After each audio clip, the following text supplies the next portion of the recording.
We begin in India, where tens of thousands of angry farmers have been camping outside the capital of New Delhi. They're protesting against the government's new agricultural laws, which they say could devastate crop prices and reduce their earnings. Some say they're, quote, ready to die in a showdown with Prime Minister Narendra Modi. Have a listen. जो भी जो है अपना system मंडीकरण है वो कायम रखना चाहेंगे। उसे अगर वो टूट गया तो ये प्राइवेट कंपनी है, ये हमें कोई अच्छा रेट थोड़ी देंगी, ये अपनी मन मर्जी करेंगी। हमसे कॉन्ट्रैक्ट करेंगी, हाँ ये रेट लेना देना दो नहीं देना आपकी मर्जी। ये तो हमारे हाथ काटने वाला काम कर रहे हैं। पूरे आंदोलन कराएंगे, बराबर तक कराएंगे। जो भी लड़की है, बीबी है, जो भी बहन भाई हैं, किसानों के साथ मरेंगे, किसानों के साथ जीवेंगे। जिन्ना चिर ये वापस नहीं लेंदा, कभी भी घर नहीं बैठेंगे। Joining me now for more is Bloomberg News editor Muniza Naqvi in New Delhi. Muniza, who are these farmers and why are they angry about the new laws? So these farmers, the bulk of them have come from the northern state of Punjab and several from the adjoining state of Haryana, called the breadbasket of the country for the outsized contribution to India's food grain output.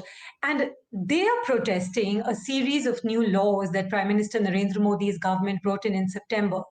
These laws change fundamentally how agriculture will be practiced in this country, how agricultural produce can be brought and sold.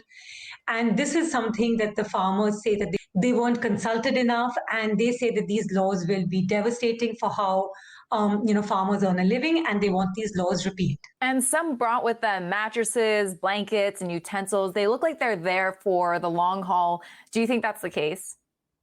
That does look like the case. They've already been here for almost 10 days. They started out on the 26th of November. Those small protests began right after the laws were passed in September. But they're here for the long haul. If you see, some of the footage from the Delhi borders, you'll see that they're for kilometers. They're tractor trailers, they're trucks. They've come with cooking gas cylinders. They've come with massive piles of food grain. They're cooking. Community kitchens have sprouted up. These protest sites have become semi-permanent camps. And they say they have supplies to last out for 6 months, which of course is the case because also in terms of where they are in the agricultural cycle, the winter crop has been sown, so the farmer has the time away from his fields right now, and they're determined, and they say they're not going to go back. Today, they announced earlier this week a nationwide strike today, which has begun. So, it seems like the impasse, is here for a while to stay unless the government makes some moves that, the farmers are willing to accept. And bigger picture, why is this such a big deal? So this is a big deal because, so much of this country, over 60% of India, 1.3 billion people, depend on agriculture one way or the other. It's a massive source of, livelihoods, and almost every Indian is in some way connected, to farms.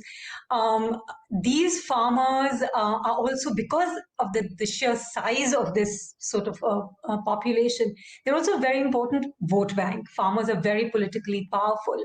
So, while Prime Minister Narendra Modi has weathered many crises and, pushed through many things that have been unpopular, this is a special kind of challenge because it brings together, people from across the country. And even though there's no immediate political challenge because, there's no election and the Prime Minister has the numbers in Parliament, it's a very powerful voting bloc, and no government wants to be seen as anti-poor. And that is what makes this, farm agitation something to keep a very close eye on. All right, Bloomberg's Muniza Naqvi there in New Delhi.